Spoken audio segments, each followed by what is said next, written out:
What is up, everybody? Welcome back to the CrownHoops Podcast. We are on to episode number 48 now, 2 away from the Big 50. Can't wait. We are joined this week by myself, Jordan Daly. We got Stacey Collier and Ben Okazawa. No Mike this week, but say what's up, guys.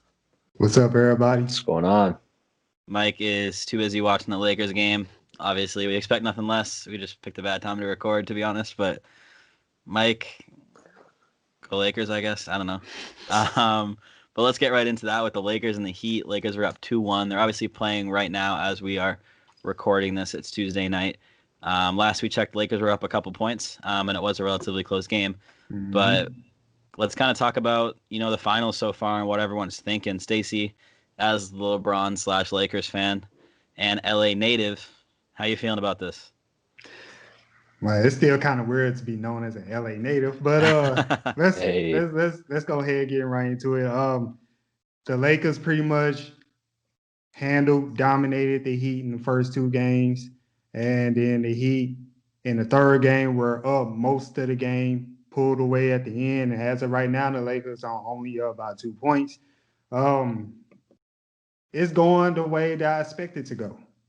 I expected the Lakers to probably take the first two games. I expected the Miami Heat to take a game or two. Anthony Davis and LeBron has proven to be a problem. Too much to handle for the Miami Heat. However, as I stated before, the Miami Heat's toughness and their three-point shooting ability is what's going to get them a game or two in this series, and also is what's going to keep them close. In that game three, Jimmy Butler had a 40-point triple-double for one. And for two, it was the first time that somebody outscored LeBron, I believe, in the finals. It might be in the playoffs as well, but in the finals for sure, that was the first time somebody outscored LeBron. And that was pretty amazing right there. That was pretty amazing. But overall, the finals are going the way I expected to go. I expected to be close, tightly competitive. Game one, I believe that was like sort of an anomaly for the Miami Heat. They didn't cross the 100-point threshold, but, since then they've been battling, and they're still battling right now. And the game is down to a wire. Matter of fact, we got over 5.5 minutes left. So it's going the way that I expect it to go. And I feel like we got to give the Heat credit too. Obviously we saw the injury with Bam Adebayo, Goran Dragic, who's still not playing, I don't believe. And they're still kind of competing, and they're still, I don't want to say they're not out of it yet. Obviously, I think everyone's favoring the Lakers right now, but they are fighting. As we said, Game 4 is going on right now, and it's, what you said, a 2-point game? So, 4-point game now. 4-point game, but this series can dramatically shift if the Heat are able to take this one, especially considering they're out without Goran Dragic. But Ben, what are kind of your thoughts on this series so far? Nobody has expected, and nobody is currently expecting the Heat to win this series outside of maybe Heat players and maybe some Heat fans. But I think it's tough. It's always tough, and I always say it's always tough to bet against LeBron James, especially in the postseason. That's when he kind of turns it on, 0 dark 30, just goes full out. So for the Miami Heat to be doing what they're doing is definitely, like you said, you got to give them credit. It's pretty impressive. But from an overall standpoint, if the Heat win this game, you're right, it's huge. But I don't expect them to win this game, and I don't expect them to win another game for the rest of the series. So you don't expect them to win a single game, even if their team comes full healthy? No. I've been calling it in 5, regardless of whether the team was fully healthy, or because we had talked about that before the injuries, I believe. So I had expected them the Heat to lose in 5 from the start. Bam's a good piece, but I feel like he's a bit too small to guard AD, and AD is one of the best defensive players in the league. So he can either, guard Bam a little bit further out, or he can bang it out with him down in the paint. Pause. But, it's going exactly how I expected it to so far. The injuries definitely suck. You never wish injury on anyone, but all in all, I don't think that if Dragic and Adebayo were healthy game 2, they would have won that game. Okay. And obviously Mike's not here. He did send me a message of something he wanted to say. Who's stopping AD, Lakers in 5? That's it. No, he didn't actually send that to me, but we all know that's what he would have been saying anyway. But kind of one notable thing that we saw happen this series so far is the game where obviously Jimmy Butler went off and the Heat took one. LeBron started walking off the court. I think it was like 10 seconds before the end of the buzzer. This obviously had a whirlwind effect on social media. Everyone started calling him out, saying, "Oh, that proves he's not the GOAT," and just all this LeBron slander across literally all of social media. I saw nothing really good about it.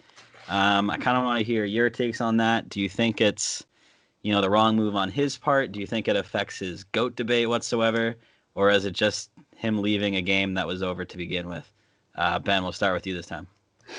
I mean, it's maybe not the most sportsmanlike thing in the world to be doing. That being said, I don't think leaving one game really has anything to do with your overall legacy. Of course, he's not the GOAT, and he probably never will be the GOAT in most people's eyes. But him leaving a game 3 seconds early, that's 3 seconds, 5 seconds, whatever it was right there, does not change anything in terms of his overall legacy in the 15 some odd years that he's played in the league. So people are reaching for that one for sure. Stacey, as the LeBron lover, I gotta be. Why you gotta say LeBron lover? Every time. Can you just say fan, LeBron fan? All right, I'll say LeBron fan from now on. As the LeBron fan, Stacey. Thank you. The LeBron fan. What are your thoughts on this? First of all, lover is just way too strong. That's way too strong. But here's the thing, LeBron, you could have waited a few more seconds before you walked off the court. Just a few more seconds. Because, public perception, they did their thing. They got on him. They piled on him. And it just looks bad. I know that the game was over and everything. There was no coming back, but it just looked bad. LeBron, you got to be a little bit more aware of what you're doing. I believe he started walking off the court when it was 10 seconds left. That's a lot of time left on the clock on the end of the game. Now, I can see it was like 5 seconds, 4 seconds. I don't think it'd be a huge problem, but 10 seconds, that's a whole possession right there. He walked off on a whole possession. But people, can y'all please calm down? Can y'all please? Y'all act like this man was the first superstar, the first Hall of Fame player to walk off the court. Did we not just see the bad boys walk off? I was going to bring that up. The whole court. Michael Jordan walked off the court one time. Kobe Bryant, rest in peace, was standing in the corner one time when the game was over. It's been done before. People just love to pile on LeBron James. They just love to pile on him. And everybody want to talk about he's acting like a crybaby spoiled brat. But did y'all not see Michael Jordan crying to the referees pretty much in his prime? Did we not see that? So how come we got to pile on LeBron and give him negative reaction when all the stars have done this before? All of them have done it. So we got to be fair, people. But at the end of the day, LeBron, wait 5 more seconds. Just 5. Yeah, I mean, I was going to say the thing about the Bad Boys Pistons. We saw that when their whole team walked off the court and just kind of ignored Michael Jordan. They just didn't want to acknowledge him. And that's kind of where my problem comes up, is it's not the fact that he walked off the court. We've seen that before. It's the fact that he left his teammates. I think that's right. A bad look, as he's supposed to be the leader of that team, right? He's supposed to be, the veteran guy that's leading this team into battle and leading them to a championship. And he just kind of ditched his guys on the court. And to me, that's what would upset me the most. But I agree with both of you. Like, I don't think it affects his standing and where he is in the greatest of all time debate. I still personally think he's locked in at 2. With wiggle room, obviously, people have different opinions. But yeah. Can I ask y'all this? Do y'all think that, and then also in that game 3, LeBron did have 8 turnovers, and in the game they're playing right now, he's at 6 or 7, something like that. And him walking off the court like that was the first time I seen LeBron with that look. Do you think like he's like pressing in his finals a little bit because, you know, he's going after the fourth ring, and it's supposed to be this time around in the finals, supposed to be easier. I think for the second time in his career, his team is favored to win. Second or third time, his team is favored to win. So do y'all think that LeBron is kind of like pressing a little bit, just like he's just too tense? I don't know if I would say that. I just think he's very competitive, and I think that shows. So I think, like you said, he is favored this time around. So I think when he loses and in that type of fashion, that he's obviously going to get upset as a competitor. That's not what he wanted. I think he just needs to find a way to kind of express that differently. Yeah. I mean, I think personally, I don't think LeBron is feeling any mental pressure here. I think it's tough given all the situations that he's been in during his career, during his life, really. It's hard to put that kind of mental pressure on LeBron. I just think he had a bad game, and that's all it is. It seems to me like he's locked in as ever. Again, we've talked about it before. This is his 10th NBA Finals. This is nothing new for him. So I don't think he's feeling any sort of pressure. I don't think that's why he had a bad game. I just think every once in a while you got a bad game, and credit Jimmy Butler and the Heat defense. All right. All right, so move on from that. Actually, kind of continuing with that, the finals. We have, seen that this year's finals, it's a record low NBA Finals ratings for like TV viewership. Obviously, we've seen a lot of record low viewership across all sports recently, and that's because a lot of people are going to illegal streaming methods such as like Reddit streams or whenever they can find now. But this Jordan, NBA quit snitching. Finals, what? Quit snitching. Oh yeah, sorry. Completely legal Reddit streams or whatever streams they can find. Completely legal. Nothing wrong with it. Everyone's done it. That's what college is for. But record low ratings. Is anyone surprised by that? I'm a bit surprised. Like mildly Really? surprised. Yeah, I thought like people would like corral together and lock in on his finals. I mean the Heat. We all saw the Lakers going to the finals, or most of us. But the Heat are not a bad opponent for them, and they got a good story behind them. But I was wondering why the records are low. Maybe because people like Jordan Daly wanted the Celtics to be in the finals. I think if the Celtics was in, I think that if the Celtics was in the finals, the ratings would be a little higher. For the culture, 1,000%. Oh yeah. No, I think just aesthetically, not having a crowd there, they're in the bubble. It could be a bit draining, not only on the players, but for the fans as well. We like to see the crowd. We like to see that excitement in the arena.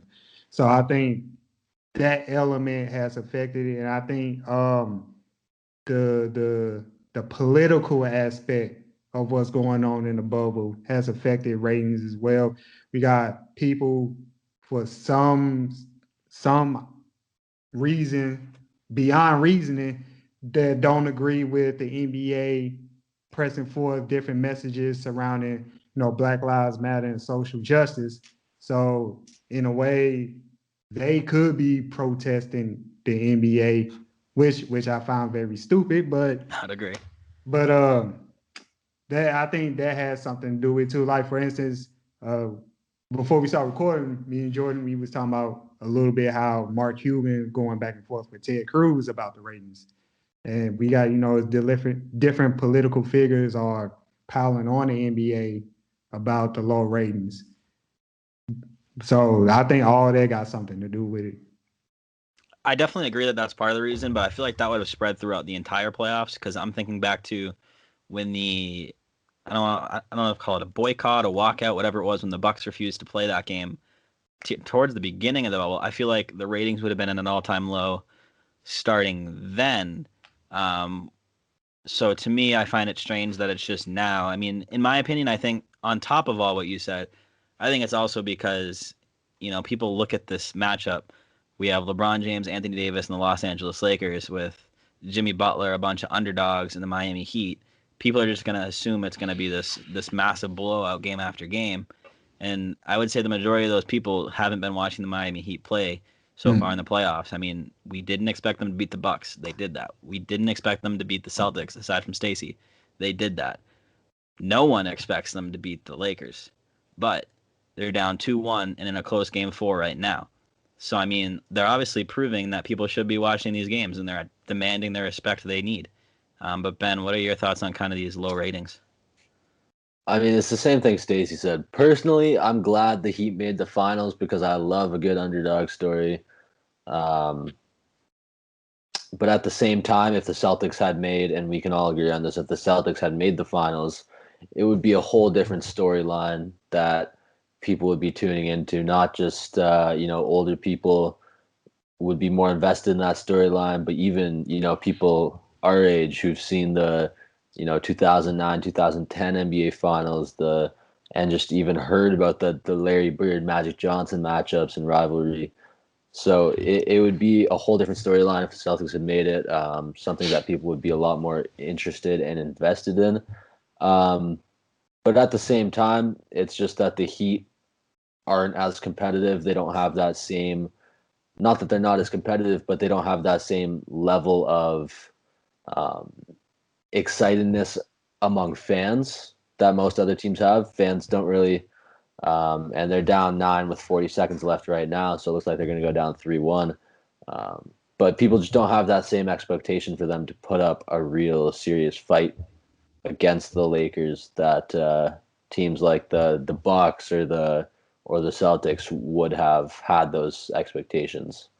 So that's definitely part of it. And then what Stacey said as well, I mean, speaking for, myself, and I know obviously us at Crown Hoops, and obviously I'm sure most NBA fans and all of the NBA players, we don't miss them. Whoever is boycotting watching the NBA because they're taking a stand, like nobody misses the people who are gone. So I mean, good riddance in that aspect, but definitely largely has to do with the lack of expectations for the Heat. I would agree. I would be surprised. Actually, I expect a large audience to watch. So if the Lakers go up 3-1 right now, which the odds are high, I would expect a large audience to be watching the next game because it's a chance for the Lakers to win it. And personally, I really am I'm dreading that day because then the Lakers are tied with the Celtics in all-time team championships, which I don't want because that was always my argument. I don't want to lose that argument, guys. You were the one who said earlier on this podcast that you wanted the Lakers to win the chip for Kobe. That was a few episodes back. Yeah. I mean the positive, and I hate to put it out there because I'm siding with the Lakers. The positive is, Jordan, the Celtics are up 9-3 all time on the Lakers in the finals I'll take matchup. it. Stacey just gave me a new argument. Stacey, Thank you, Stacey. I mean, how could you? 9-3. but still, Lakers. But yeah, no, Ben, to your point before though, I definitely think it would be cool to see the Lakers win it after everything that happened with Kobe, because I feel like, their marketing team would do a good job of like promoting that, and I think it'll just be really cool, and for all the Kobe fans and Kobe's family, I think it would be a really cool moment for the Lakers and their franchise. But we'll kind of move on from the NBA Finals because it's 3-1. I don't see them pulling to Denver and coming back. We'll move on to the hot takes segment, and we'll pass it over to Ben. Yeah, so I'm going to get right into it. This is a person that we have not discussed on the podcast as of late, but he used to be coming up weekly thanks to Mr. Jordan Daly and just his antics in general. Kyrie Irving went on social media recently. He was doing some sort of live stream, and he had a lot to say. As he always does. Exactly. Not the least of which was that KD is the most clutch player he's ever played with. Now, a number of problems with this just off, the top of the sentence. He hasn't actually played with KD, first and foremost. Not in an official NBA game, at least. But anyway, just from the base statement there being KD is more clutch than LeBron is how people are taking this. Stacey, I'll just take your point of view first. Is this an accurate statement or is he reaching for this one? Okay, let me tell y'all a story before I get into my opinion. As the LeBron lover in the room. Oh my God. I love it. I'm gonna walk off on this podcast one more time, but let me tell y'all this story. Okay, so there's this show called CrownHoops Podcast. Oh yeah. And on this show is a guy named Jordan Daly. And every chance Jordan Daly gets, he piles on Kyrie. Damn near curses his name for what he's done with the Boston Celtics. And then this guy named Stacey Collier II comes along and he's being reasonable. He defends Kyrie. He's saying Kyrie's doing this, going through that, and all that stuff. And then just when I thought Kyrie got it together, he says something stupid like this. What do you mean KD is the most clutch player he's ever? First of all, like Ben said, you ain't even played an NBA game with the guy. Y'all only did USA basketball. And there's no need for, big team camaraderie there. It's fun to play, but y'all are steps above everybody else in the world. So you haven't played with the guy yet.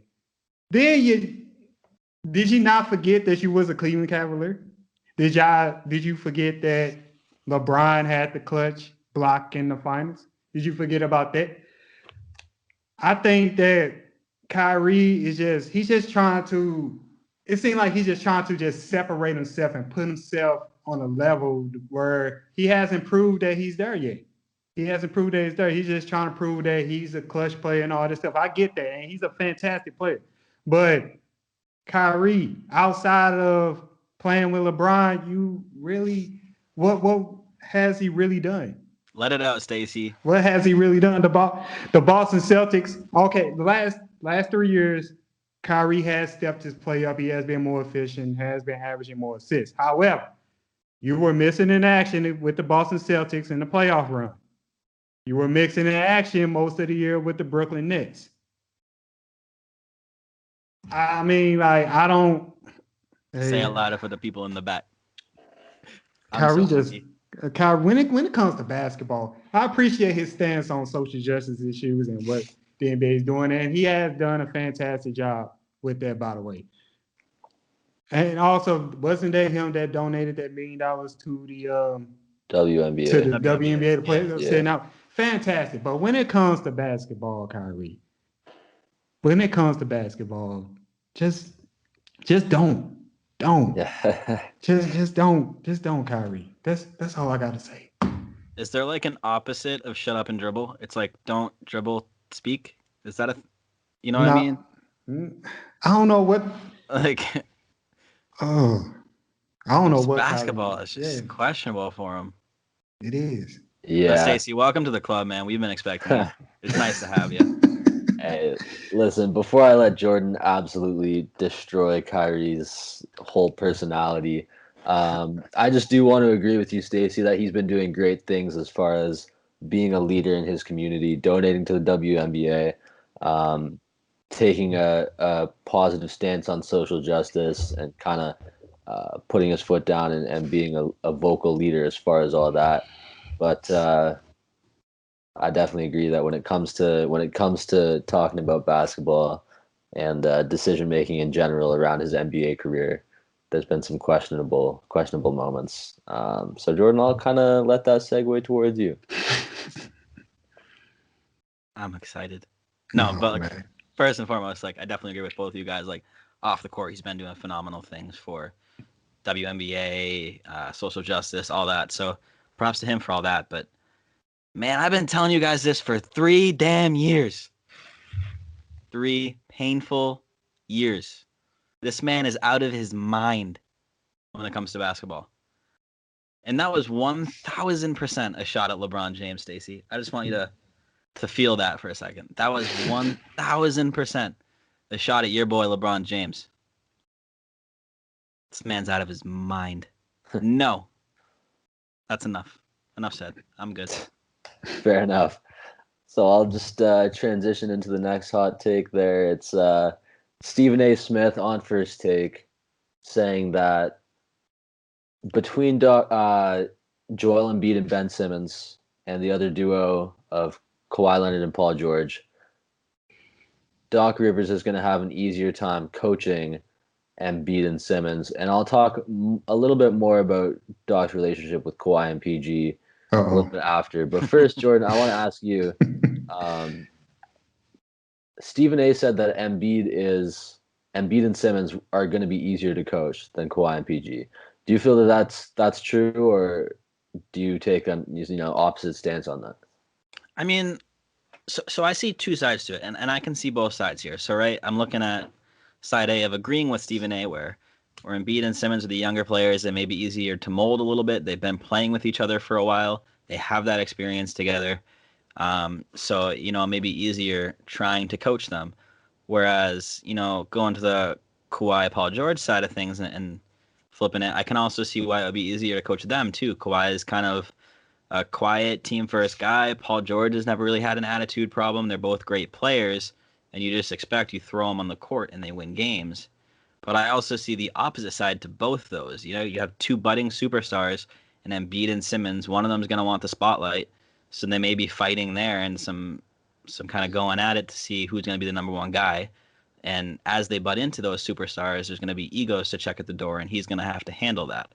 And the same thing with Kawhi and Paul George. They're both superstars already, so that's super hard to manage to begin with. I don't think people give coaches enough credit of how hard it is to manage superstars and those personalities.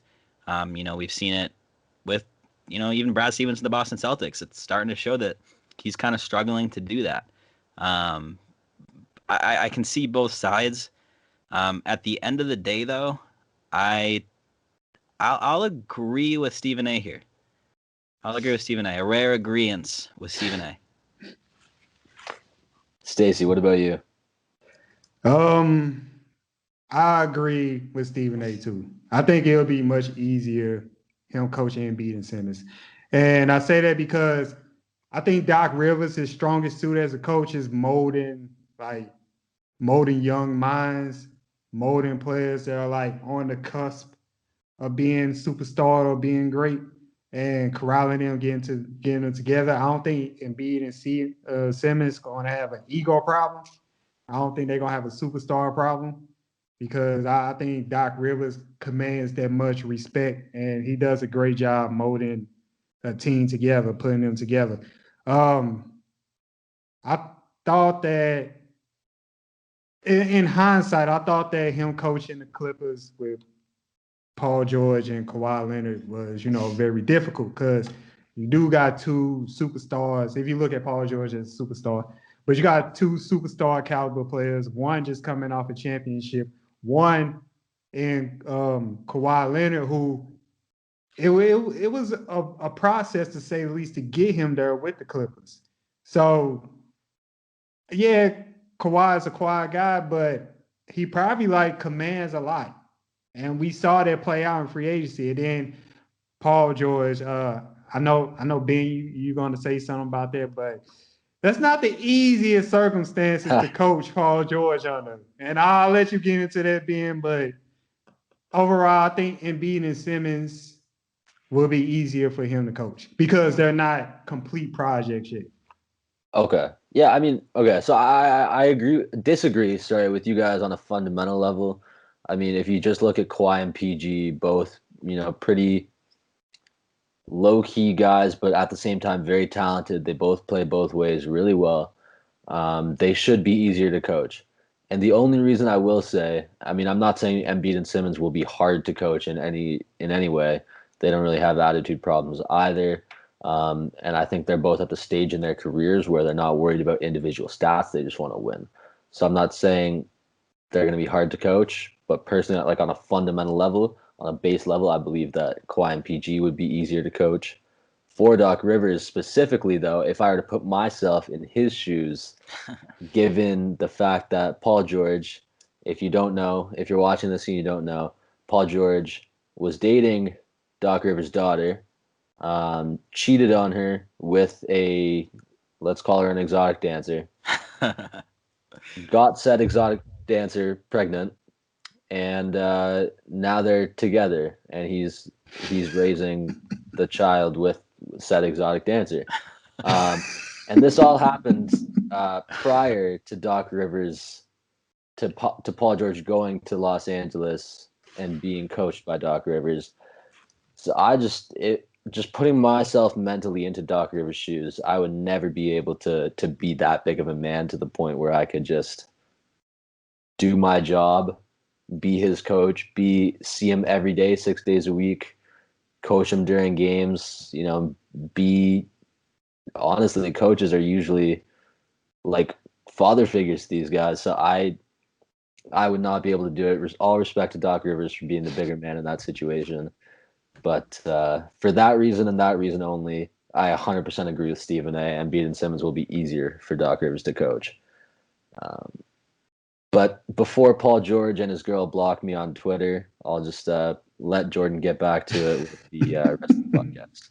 Dude, I heard that wrong. I thought you were about to go into. I thought you were about to say before those two blocked me on Twitter, this happened. But I just heard that wrong. I thought you meant you got blocked by Paul George on Twitter. Not yet.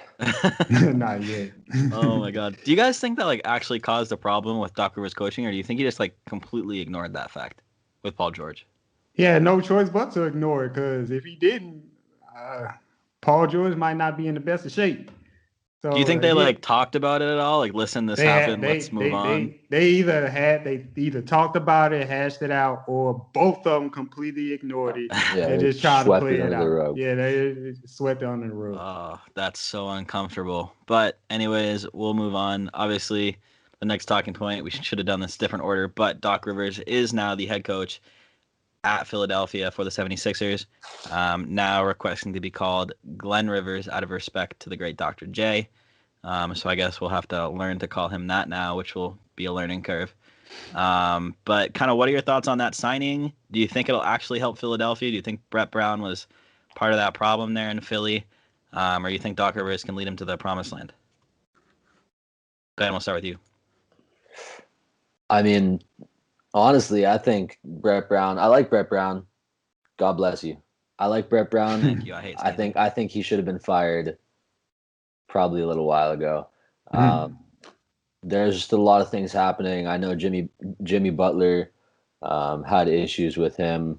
A lot of things were going on behind the scenes that led to the Sixers not being able to win a championship last year.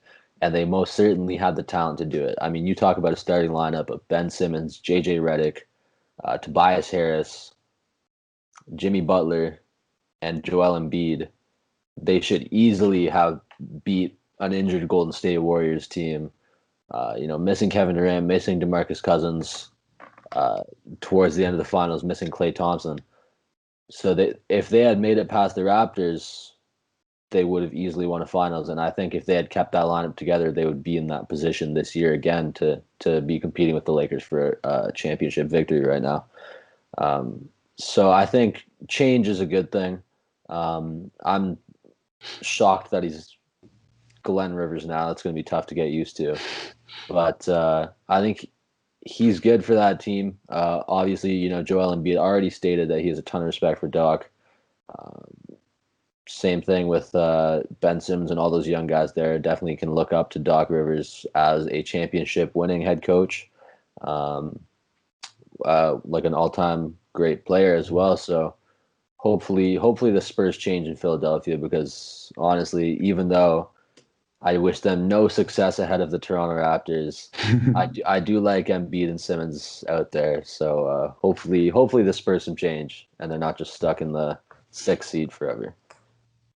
Yeah, Ben, I'm with you on that. As Eastern Conference teams, I hope the 76ers can never figure it out, and they have to trade Simmons and Embiid to the West, preferably. But Stacey, what are your thoughts on this Glenn Rivers signing? It's Glenn Rivers. Both of y'all are just a couple of haters. Oh my God! you want them to get rid of their two best players and put them in the West. Yes, I do. So, all for the Boston Celtics. Siakam can go to the West too. No, Celtics, you earn it. You take out the 76ers and you earn it. But we did already, Stacey. take him out at full strength. But I like this move. I expected him to go to the 76ers. The 76ers as a team, Ben alluded to, they got young guys, young stars.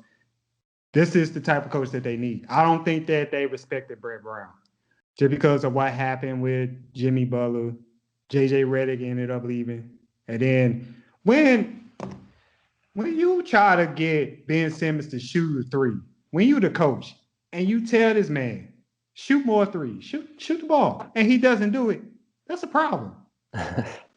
When you don't put Embiid in a proper position to dominate, tell him to get down low.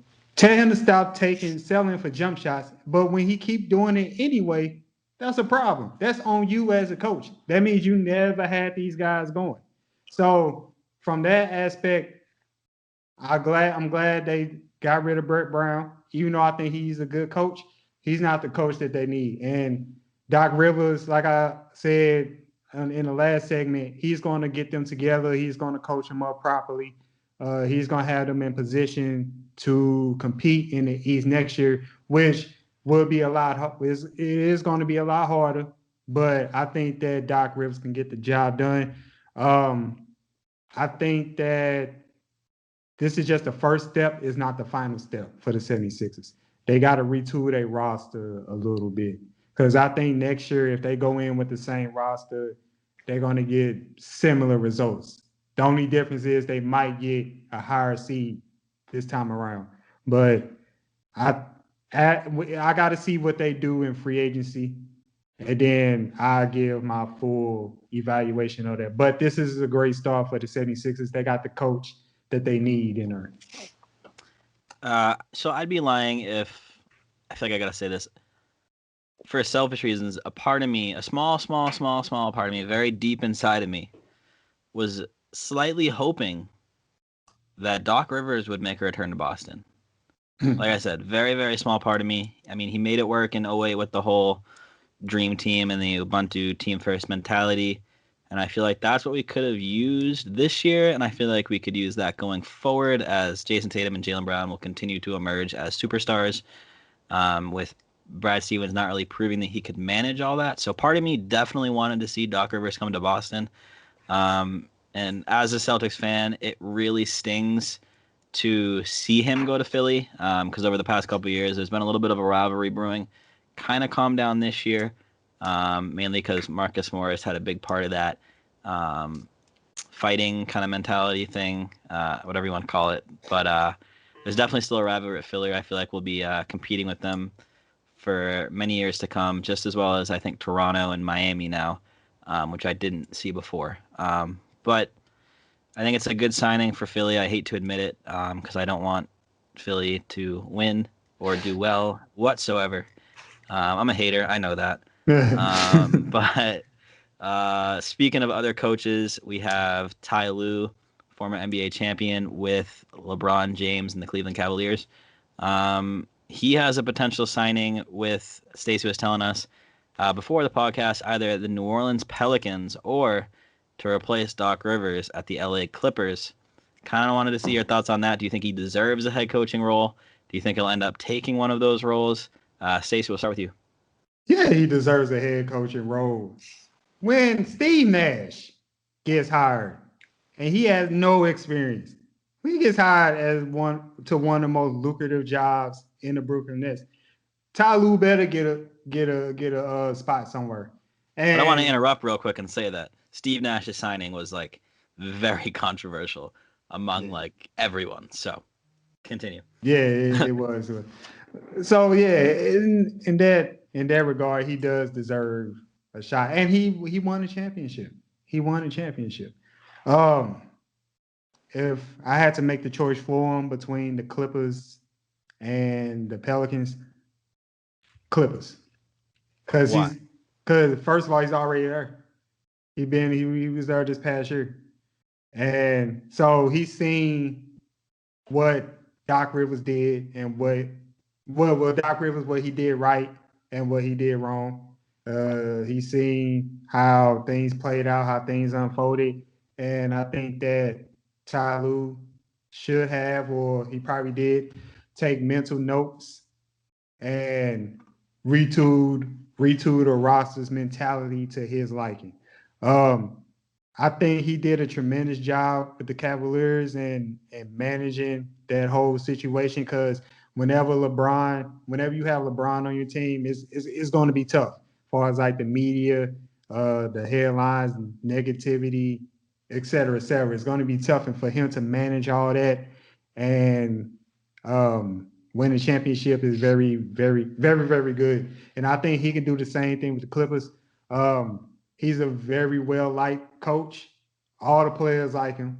So why not? I think the Pelicans, it'll be all right, but they not a sure thing right now. They not a sure thing right now. Don't they still have to sign Brandon Ingram for a long term?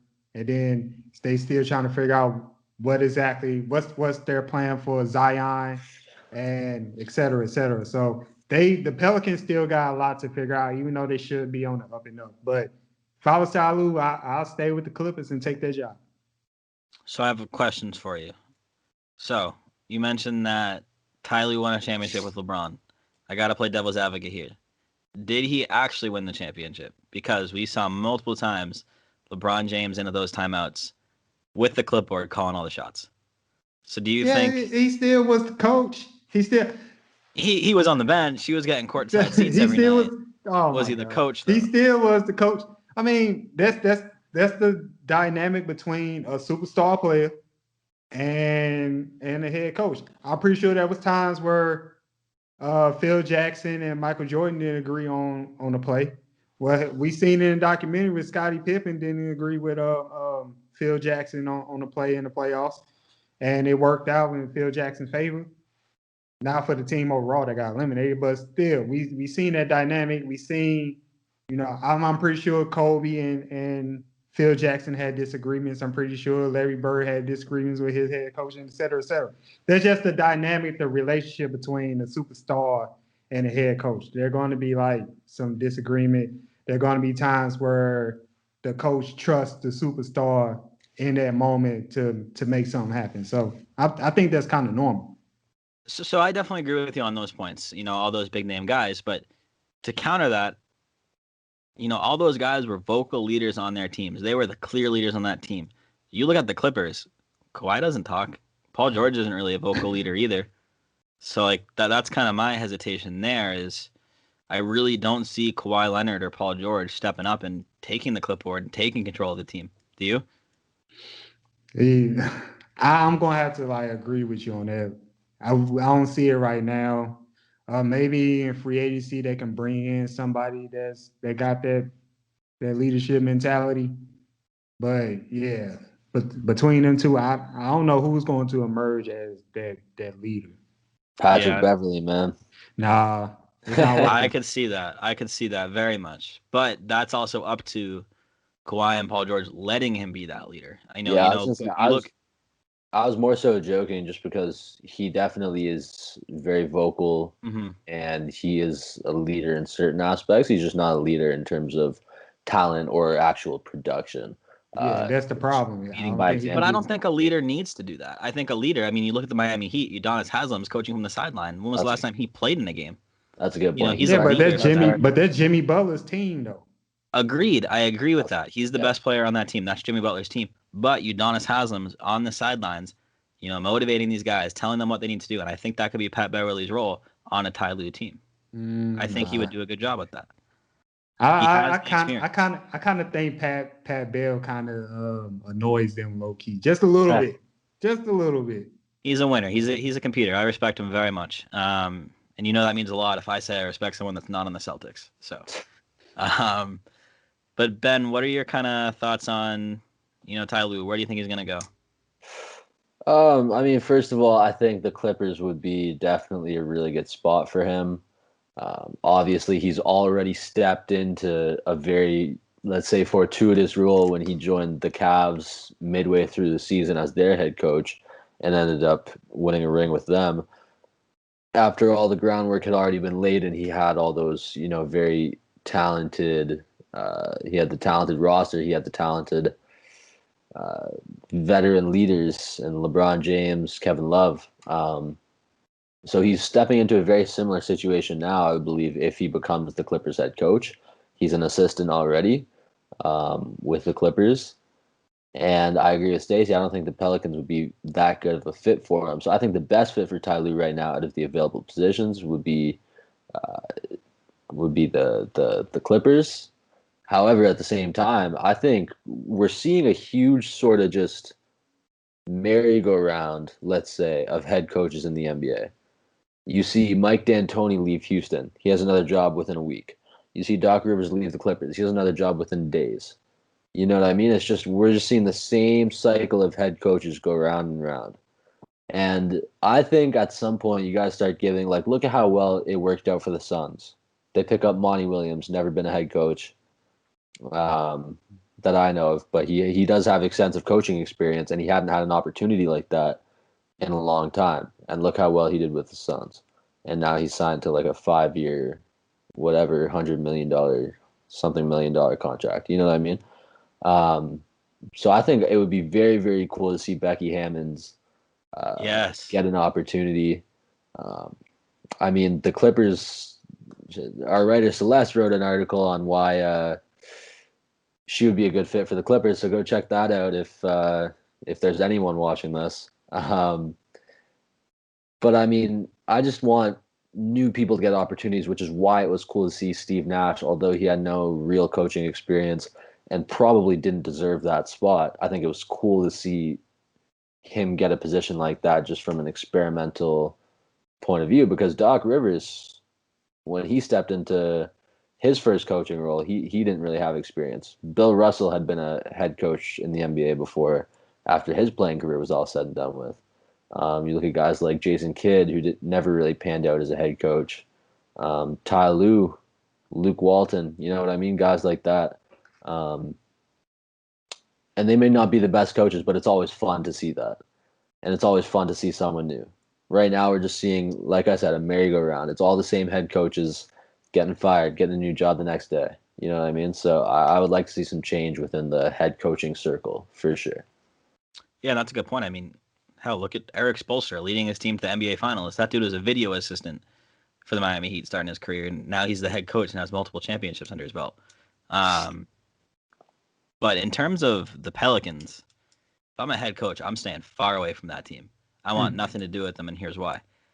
Think about the amount of pressure you as a head coach have with a prospect as highly touted as Zion Williamson. If he doesn't pan out, it doesn't matter if you did anything right or wrong as the coach. It is the coach's fault. That coach will get blamed for it. I want nothing to do with the Pelicans if I'm a head coach. I don't want that responsibility. If he gets hurt, it's on the coach. If he doesn't pan out to his potential, it's on the coach.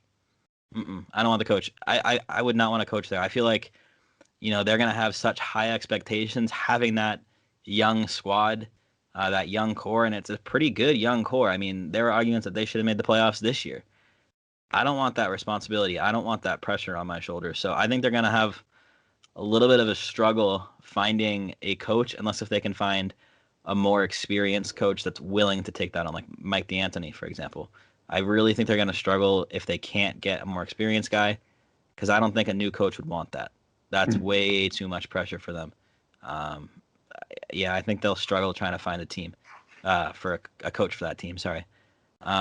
But if that's it on Ty Lue, we'll end the episode off, as we always do, with the mystery player debate. Stacey, I'm going to have you run that again this week. You already got the players set up, so take it away. All right. Let's get down to business. All right, we got two players. Both of them are currently in the NBA. Player A, 19.5 points per game, 3.5 rebounds, 2.3 assists, shooting 45.9% overall, 84.8% from the free throw, and he's a 5-time All-Star.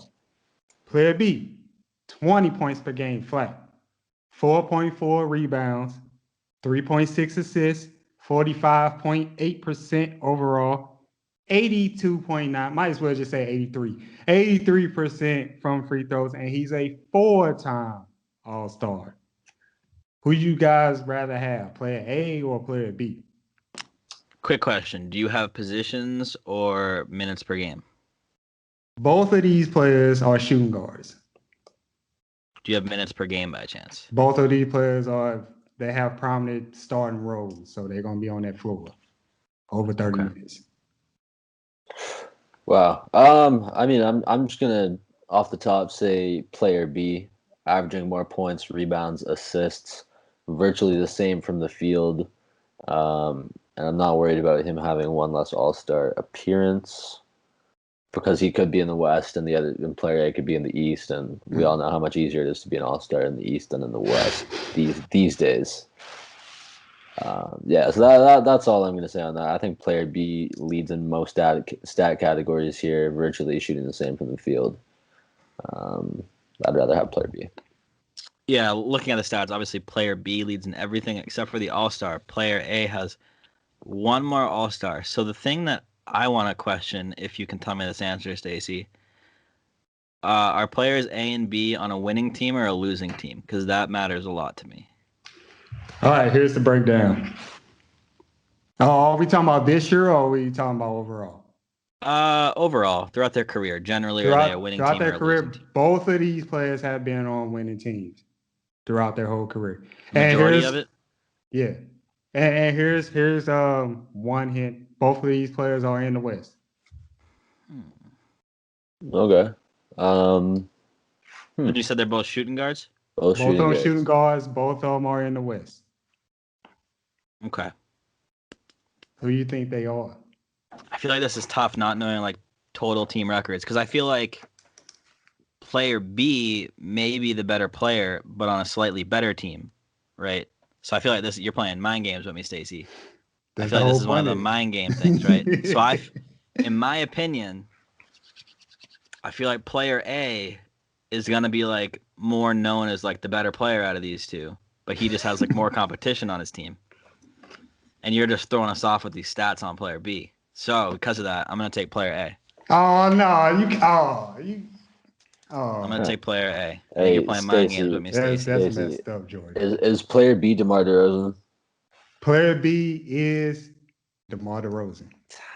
Wow. Okay. I gotta know my guy. DeMar DeRozan. Raptors, Spurs.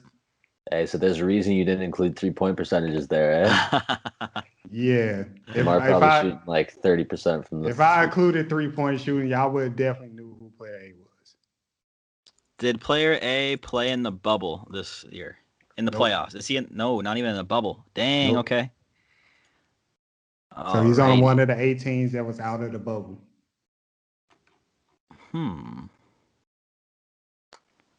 It's not Klay Thompson, is it? Ben, congratulations. 2 for 2. 2 for 2. Player A is Klay Thompson. Wow. I'm really That's exactly what I predicted right there. Yep. That's why I didn't include the 3-point, because if y'all would have knew all rip, because I read that Klay Thompson actually averaged 42% from 3. Wow. Yeah.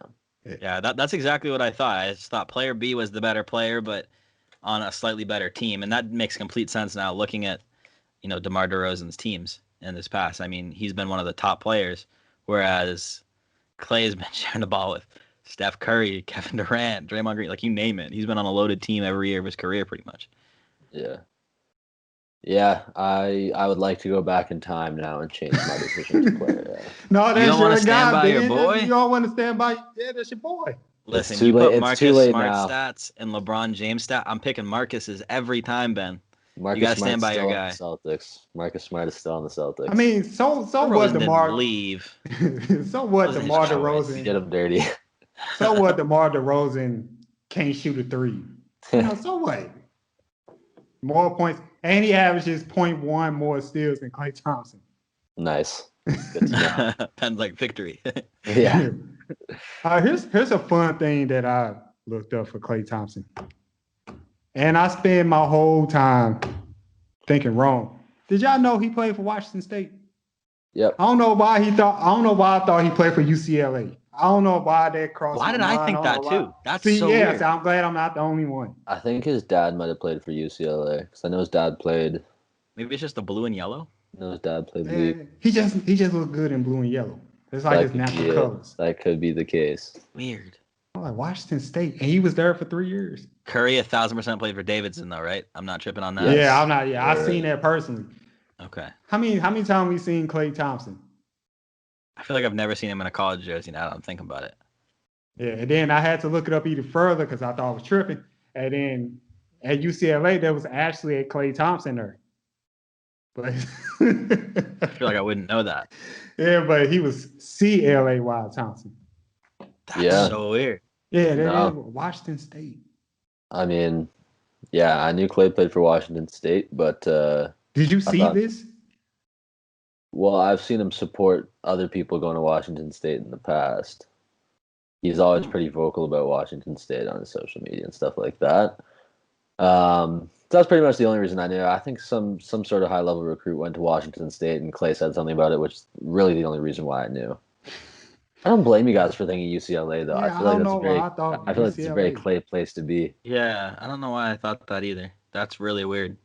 Yeah. So, Klay, can you go back to school just like 1 year? Yeah. Just get in a UCLA uniform, so that way you can be right. Yeah, so we can be right. Could you imagine like a pro player going back just 1 year to play NCAA and just absolutely wreck the league? Could they do that if they still had eligibility left? Like, no, that's right, because they're not amateurs anymore. Yeah. And then they have an agent. Well, if they lost their agent, but like still, I think the rule with NCAA is once you go pro, you can't because you're no longer considered an amateur. Yeah. Which is really weird. Washington State. Hmm. All right. Here's my thing about DeMar DeRozan because I like to throw in like questions about the players at the end. Mm-hmm. If DeMar DeRozan shot better from three, will we consider him being one of the top players in the NBA? No. Like if he stepped up his 3-point and he averaged more points per game. Yeah, I mean, I think you could. I mean, he played really well this year. He was shooting like 50% from the field this year, averaging 20 some odd points. He wasn't really able to lead the Spurs to a winning season, which definitely takes away from that. But I think if he shot like, I'm not sure what he was shooting from three this season, but if he was able to shoot like 36, 38 to the point where he was a threat, yeah, this season he shot 53% from the field. 25.7% from three. If he could shoot like 36% from the 3-point line to the point where people would actually have to guard him out there, I think he would be definitely an all-star because he wasn't an all-star these past couple seasons with the Spurs. Definitely an all-star and definitely in the conversation for one of those top players just because he's so nifty with the mid-range game. He's a good scorer. Another thing that takes away from that though is not a good defender. So there's definitely something to be said there, and as well as the 3-point percentage. So it's definitely tough to say, but I think he would be definitely a lot more of a threat, and the Spurs would be a better team if he had a 3-point shot. And Jordan, you say no?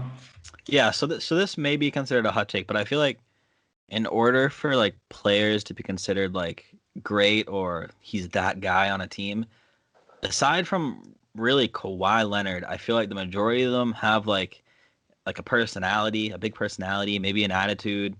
They're very like active on social media. I feel like DeMar just doesn't fit that. Like I'm trying to think of, aside from Kawhi, maybe Paul George. I feel like everyone that's like really good has like a personality because they like that gets the media attention, which makes people think, oh, they're good. You know what I mean? That's so weird, but like, I don't know. That's my thought on it. I know that's so random, but like, yeah, I think if he was like considered a top player in the NBA, then we'll see his marketability. I mean, he was on was that Saturday Night Live? He was on Saturday Night Live. Was he? Interesting. Yeah, in a segment with Drake and Will Ferrell. So. Oh yeah, I really need to watch that. I don't think that was SNL. I think that was something for the ESPYs or something. But yeah. Oh, okay. Yeah. Well, it was a skit. Yeah, he was having fun with it. Yeah, for sure. So I know what you mean. Yeah, I know what you mean. Okay, I'll have to watch that then. I didn't know that if that was the case. Well, there it is. Those are mystery players debate. So DeMar, if you want to be on this level, You got to shoot better from 3, man. You can't shoot 25% no more. Otherwise, Jordan would have kept his pick like he originally did. So, congratulations to Ben. That was the end of the segment. Jordan, go ahead and sign us off. Yeah, that's going to do it for this episode number 48. 2 more to go till 50. I cannot wait. Or technically 1 more. It's 1 more till I don't know. I'm going off. Anyway, my name is Jordan Daly. With us this week, we had Stacey Collier, Ben Okazawa. Hopefully we'll have Mike back next time. We will see you guys next week. Peace.